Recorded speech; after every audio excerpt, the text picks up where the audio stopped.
Good evening and welcome to our next discussion in the series about the basic political and economic problems and choices of our times. In the first series, a year ago, we talked about societies with economies and systems of government rather like our own now and over the next 25 years or so. We tried then with a number of eminent thinkers to see what were the fundamental weaknesses of liberal democracies with mixed economies and to estimate their chances of surviving the pressures and problems of the last quarter of this century. This time round, we're assuming, for the sake of argument, that such liberal democratic societies have only a limited future, as many people already seem to think, and that they'll have to be replaced by radically different systems of government and economic organizations, as well as by quite new social arrangements with unfamiliar values and objectives. So the idea this time is to get a more precise picture of what the alternatives are and what life will be like living under them. And tonight, we turn our attention to what might be called the libertarian left, or more popularly, anarchism, the type of society in which the state plays little or no part at all, in which all wealth is owned in common by the people, and all work is shared. All decisions are taken in the sight of and with the knowledge of all, and in which relations of all kinds are non-exploitative,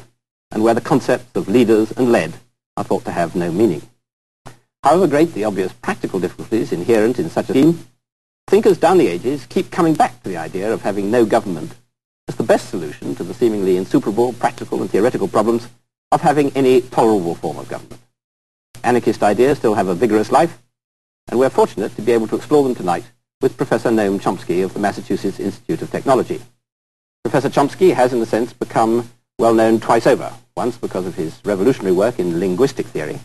and secondly, and more germane to our topic tonight, because of his early and uncompromising resistance on moral grounds to the United States' involvement in the Vietnam War. From his experience in the politics of protest, he's evolved as a political theorist and essayist in his own right, restating the anarchist or libertarian position in a number of writings. Professor Chomsky, perhaps we should start by trying to define what is not meant by anarchism. The word anarchy, after all, is derived from the Greek, literally meaning no government. Now, presumably people who talk about anarchy or anarchism as a system of political philosophy don't just mean that, as it were, as of January the 1st next year, government as we now understand it would suddenly cease. There would be no policemen, no rule of the road, no laws, no tax collectors, no post office, and so forth. They presumably mean something more complicated than that. Well, yes to some of those questions, no to others. They may very well mean no policemen, but I don't think they would mean no rules of the road. In fact, I should say to begin with that the term anarchism is used to cover quite a range of political ideas, but I'm going to follow your lead and think of it as the libertarian left. And from that point of view, anarchism can be conceived as a kind of voluntary socialism, that is, a libertarian socialist or anarcho-syndicalist or a communist anarchist in the tradition of, say, Bakunin and Kropotkin and others, had in mind a highly organized form of society, but a society that was organized on the basis of organic units, organic communities. And generally they meant by that the workplace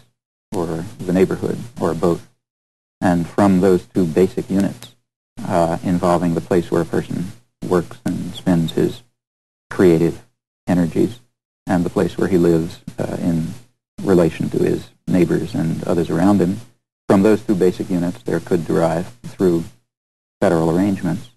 a highly integrated kind of social organization, which might be national or even international in scope, where decisions could be made over a substantial range, but by delegates who are always part of the organic community from which they come and are returned to it and are revocable and in general would live there, in fact. So it doesn't mean a society in which there is, literally speaking, no government so much as a society in which the primary authority and source of authority comes, as it were, from the bottom up and not from the top down, where representative democracy, as we have it in the United States and in Britain, would be regarded as a form of from the top down authority, even though ultimately the voters decide. Well, representative democracy, as in, say, the United States or Great Britain, would be criticized by an anarchist of this school on really two grounds. First of all, because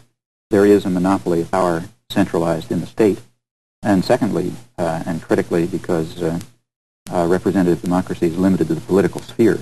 and in no way, in no serious way, encroaches on the economic sphere. And anarchists of this tradition have always held that that democratic control of one's productive life is at the core of any serious human liberation, or for that matter, any significant democratic practice. That is, as long as individuals are compelled to rent themselves on the market to those who are willing to hire them, and as long as their role in production is simply that of ancillary tools, then there are striking elements of coercion and oppression that make talk of democracy very limited, if even meaningful. Historically, have there been any sustained examples on any substantial scale of societies which approximated to the anarchist ideal? There are small societies, small in number, that have, I think, done so quite well, and there are a few examples of large-scale libertarian revolutions which were largely anarchist in their structure. As to the first, small societies extending over a long period, I myself think the most dramatic example is perhaps the Israeli kibbutzim, which for a long period, may or may not be true today, but for a long period really were constructed on anarchist principles, that is, of self-management, direct worker control, integration of agriculture, industry, service, personal life on an egalitarian basis with direct and, in fact, quite active participation in self-management, and were, I should think, extraordinarily successful by, well, almost any measure that one can impose. But they were presumably, and indeed still are, in the framework of a conventional state which guarantees certain well, they weren't basic always. stabilities. Well, actually, the history is rather interesting. Up until, since 1948, they've been in the framework of a conventional state. Prior to that, they were within the framework of a colonial enclave. And in fact, there was a subterranean society, largely cooperative society, which was not really part of the system of the British Mandate, but was functioning outside of it. And to some extent, that survived the establishment of the state, though, of course, it became integrated into the state, and, in my view, lost a fair amount of its libertarian socialist character through this process and through other processes which are unique to the history of that region, which we need not go into. However, as functioning libertarian socialist institutions, I think they are an interesting model that I think is highly relevant to advanced industrial societies in a way in which some of the other examples that have existed in the past are not. A good example of a really large-scale anarchist revolution, or largely anarchist revolution, in fact the best example to my knowledge, is the Spanish Revolution in 1936, in which over most of Republican Spain there was a quite inspiring, in my view, anarchist revolution that involved both industry and agriculture over substantial areas, developed in a way which to the outside looks spontaneous, though in fact if you look at the roots of it, one discovers that it was based on 3 generations of experiment and thought and work which had extended